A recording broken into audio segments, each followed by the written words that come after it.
नमस्कार,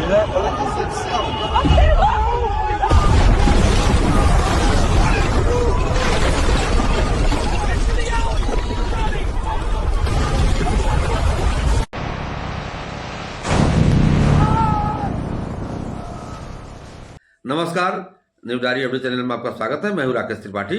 आपको इसी विस्तृत खबर तरफ ले चल रहे हैं। अब आपको आगे बताएंगे कि आखिर आज के 30 साल पहले 40 साल पहले की स्थिति क्या थी। विश्व में कहीं जंग होता था, युद्ध होता था, तो भारत में कई के लोग कैसे रहते थे, इस पर आपको साथ मैं एक अपना विचार शेयर कर रहा हूँ। मुझे उम्मीद है कि आप जरूर पसंद करेंगे और अपना सुझाव भी हमको कमेंट बॉक्स के माध्यम से देंगे। और मेरे चैनल को सब्सक्राइब नहीं किया हो, सब्सक्राइब कर लेंगे और खबर में मेरे साथ बने रहें और अपना प्यार इसी तरह मेरे साथ बनाए रखें। आपको ले चल रहे हैं आज के 25-30 साल पहले, 40 साल पहले विश्व के देशों में कहाँ लड़ाई हो रहा है, कहाँ क्या हो रहा है, इससे भारत को कोई फर्क नहीं पड़ता था। भारत के लोग अपने काम में मशगूल थे, मस्त थे, व्यस्त थे। जो जिसका काम है अपना काम करता था, उसको यह पता नहीं था कहाँ क्या हो रहा है। लेकिन सोशल मीडिया ने आज हर चीज सामने रख दिया है। इसी वजह से ना चर्चा हो रही है और लोग एक दूसरे पर निर्भर हो गए हैं। पहले निर्भरता नहीं थी, न तो गैस सिलेंडर का प्रॉब्लम था, न तेल पेट्रोल का प्रॉब्लम था। लोग साइकिल से चलते थे, बाइक की जरूरत नहीं थी। इक्का दुक्का बाइक लोग रखे हुए थे और चूल्हा पर खाना बनते थे, कोयला के चूल्हा पर खाना बनते थे और क्या कहते हैं उस पर खाना बनते थे, स्टोव पर खाना बनते थे। मतलब अपने यहाँ विदेशी जुगाड़ था। लेकिन जब देश का विकास हुआ, विकास के साथ साथ लोग दूसरे पर आत्मनिर्भर होते चले गए। आज स्थिति यह है कि लड़ाई हुई नहीं कि देश में उथल पुथल का स्थिति पैदा हो जा रही है। इसी को लेकर के मैं खास चीज आज आपके सामने पेश कर रहा हूँ। मुझे उम्मीद है कि आप इसे जरूर पसंद करेंगे और देखेंगे। आज से करीब 40-45 साल पहले ऐसे युद्धों से भारत की जनता को कोई खास फर्क नहीं पड़ता था और महज 100 साल पहले तो लोगों को पता भी नहीं चलता था कि उनके गांव से दूरी दूसरे दुनिया में क्या हो रहा है। चाहे डीजल और एलपीजी के जहाज आए न आए, सबकी जिंदगी वैसे ही चलती थी जैसे चल रही थी। शायर शायरियाँ लिखते थे और जमींदार साहब रात में मुजरा देखते थे। किसान अपने खेतों और बारिश पर निर्भर रहता था। न बिजली और न डीजल पर किसी की चिंता थी। लोगों का जीवन प्रकृति पर निर्भर था। सोचिए कितना अच्छा वो दिन था। आज हम मनुष्यों की तरक्की दरअसल हवा की तरह एक बुलबुला है। पूरी तरह से बाजार और साम्राज्यवाद पर निर्भर जीवन को इस हम मनुष्य तरक्की बोल रहे हैं, वो एक बुलबुला है। और फिर चाहे कितने बड़े साहित्यकार हों या लेखक या कितने बड़े आधुनिक दार्शनिक, ये सब इसी तरक्की के गुण गाते फिरते हैं। आज जब मैं कहता हूँ कि दिल्ली, मुंबई जैसे तमाम बड़े महानगरों में पूरी तरह से अप्राकृतिक हैं और गुलामों की बस्तियां हैं, ठीक वैसे जैसे मिस्र के पिरामिड के समय सालों तक गुलामों की बस्तियां पिरामिड के पास रहती थी, तो आप नाराज हो जाएंगे या हो सकते हैं। मगर दिल्ली में बिजली भेजने वाले अगर किसी संयंत्र पर हमला हो जाए या जहां हम आप बसे हैं, हमारे आपके पास कहीं हमला हो जाए बिजली संयंत्र पर, तो मात्र 10 दिनों के लिए अगर बिजली बंद हो जाए तो आपको करोड़ों के घर जो आप बनाए हैं शहरों महानगरों में, वहाँ आपको पानी तक नहीं मिलेगा और कुछ ही दिनों में हजारों जानें भी चली जाएंगी। यह बात सिर्फ महानगरों की नहीं है, गाँव में स्थिति यही है। आज गाँव के लोग भी बिजली पर ही आश्रित हो गए हैं पानी के लिए। अगर गाँव ट्रांसफार्मर जल जाता है तो लोग परेशान हो जाते हैं कि ट्रांसफार्मर नहीं लगा, पानी नहीं मिल रहा है। यह आपकी तरक्की का बुलबुला है। सिर्फ आप कितनी भी बड़ी कंपनी में नौकरी कर रहे हों, कितने भी बड़े अधिकारी हों, कितने भी पैसे कमा रहे हैं, लेकिन कितने भी ऐश से रह रहे हों, आपकी नस्लें बिना बिजली और एलपीजी के विलुप्त हो जाएंगी और अंत में बचेंगे सिर्फ वो जो आपकी तरक्की के पैमाने पर निर्भर नहीं होते हैं, जो कि प्रकृति के साथ में हैं। तो हमें आपको एक बार प्रकृति के बारे में विचार करना चाहिए। हम लोग प्रकृति के पास क्यों न पहुँचे। एक अपना ऑप्शन बना के रखना चाहिए हमको, आपको हम बता दें आपको कि हमारे लिए अभी सवेरा है।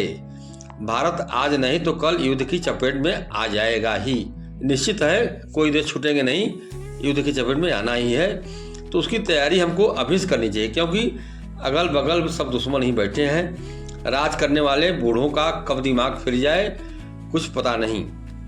इसलिए हमेशा ऐसा विकल्प लेकर चलिए जहां आप और आपकी नस्लें प्राकृतिक रूप से जीवन जी सकें। आपको बता दें 50,000 और लाखों की EMI भरते रहते हैं, कोई गाड़ी का तो कोई मकान का। आप इन दिल्ली और मुंबई के इन जो है महानगरों को, जिसे जो कूड़ा घर जैसे कूड़ा घर की तरह है, मैं तो यही कहूँगा। और आप उसी वजह से जोड़कर 2-4 बीघे अगर खेत कहीं दूर गांव में नहीं खरीदते हैं तो आप अपने बच्चों के साथ अन्याय करेंगे। जबकि इन बेकार घरों में जो महानगरों के घर बनवा कर आप रह रहे हैं, इन बेकार घरों के मुकाबले खेत खरीदना, ज़मीन खरीदना आसान है और सस्ता होता है। आप बिल्डिंग फ्लैट मत खरीदिए, ज़मीन खरीदिए, मेरा यह कहना है। और सिर्फ खेत मत खरीदिए, खेत खरीदने के 2-4 साल के भीतर ही वहाँ रहने लायक एक बिल्कुल छोटा सा आशियाना बना लीजिए, जो बड़ी छोटी सी लागत से बन जाएगा और अपने बच्चों को वहाँ लंबी छुट्टी पर ले जाएंगे। लाखों खर्च करके मालदीव्स और दूसरी जगहों पर जाने से कहीं बेहतर है कि अपने बच्चों को अपने खेत में प्रकृति के साथ जीना, बोना, खाना सिखाइए। जो प्रकृति पैदा करती है उसको बोइए, खाइए, सिखाइए। यह उनके सर्वाइकल के लिए भी काम आएगा। अगर आपको छुट्टी मिलती है तो आप विदेश न जाकर, महानगरों में जाकर घर लेकर चले आइए, अपने फार्म हाउस पे आइए, खेत में कुछ उगाइए, खाइए और प्रकृति के साथ रहिए। मेरा यह कहने का मतलब मेरा है, ये बस मेरा सुझाव है। बाकी आपकी मर्जी। आपके पास मेरी बात न मानने के 50 बहाने हो सकते हैं। और दिल्ली में जाकर, मुंबई में जाकर, गुड़गांव में जाकर और कोलकाता में जाकर, चेन्नई में जाकर दिन रात धुआं सूंघकर करोड़ों का घर खरीद कर उसे जस्टिफाई करने की 100 दलीलें आप दे सकते हैं। अच्छी पढ़ाई की, अच्छी नौकरी की, जैसे कोई भी चीज़ अब इस दुनिया में एग्जिस्ट नहीं करती है। यह सब आपका वहम होता है। हम बता दें आपको कि अभी अमेरिका, ईरान, इजराइल में जो लड़ाई चल रही है, ईरान की राजधानी तेहरान में बड़ी बड़ी डिग्रियां लिए बैठे फ्लैटों में, बड़े बड़े फ्लैटों में जीने वाले सब मारे जा रहे हैं। वहाँ लोग, धनी लोग तेहरान में बसे थे, वो तेल बेचते थे, यहाँ से खाद्यान्न मंगाते थे, लेकिन सब मारे जा रहे हैं। जबकि दूर गाँव में जो प्रकृति के बीच रहने वाले ज़्यादातर बच जा रहे हैं, वहाँ पर कोई मिसाइल नहीं दागी जा रही है। आप पता कर लीजिए कि महानगरों में, तेहरान में और क्या कहते हैं इजराइल के तेल अवीव में, कुवैत में, इन जगहों पे मिसाइलें बरसाया रहे हैं और वहाँ लोग मर रहे हैं महानगरों में। जबकि जो गांव में रह रहा है, गांव में ऐसा नहीं है, वो सुरक्षित है। आने वाले समय में सारे विश्व से बचेंगे, सिर्फ सारे विश्व में बचेंगे सिर्फ वही लोग जो बड़े बड़े शहरों से दूर रहते हैं और रहेंगे।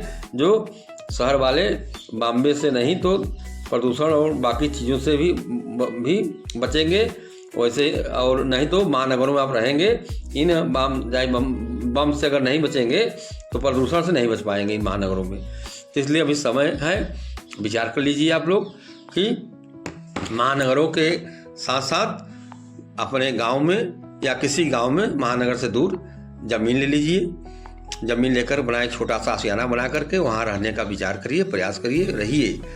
मैं आपको बता दूं, मुझे अच्छा लगता है कि हमारे जानकारी में हमारे कई रिश्तेदार हैं जिनके परिवार के बच्चे अमेरिका, ऑस्ट्रेलिया में हैं, लेकिन वह गांव में ज़रूर घर बनाए हुए हैं और इसीलिए बनाए हैं। हालांकि किसी से बताए नहीं हैं वो, लेकिन उनका यह दिमाग काम किया है कि गांव के घर में भी एक गांव की ज़मीन में घर बना लें। तो आप लोगों से मेरा निवेदन है कि गांव में आप ज़मीन बेच करके सब महानगर मत जाइए। महानगर में पैसा कमाने के लिए जाइए, किराए पर रह लीजिए, लेकिन घर गांव में ही बनाइए। मौका मिले, छुट्टी मिले तो गांव जरूर आइए। आपसे मेरा कहने का यही है, आशय है, और मुझे उम्मीद है कि आप इस पर विचार करेंगे। आपको ढेर सारी शुभकामनाओं के साथ आपको बेहतर जीवन के लिए मेरी शुभकामना, और मेरा आपसे यही आपको शुक्रिया अपने स्वास्थ्य का ध्यान रखें और अपना सुझाव भी हमको कमेंट बॉक्स में ज़रूर दें। आपको नमस्कार।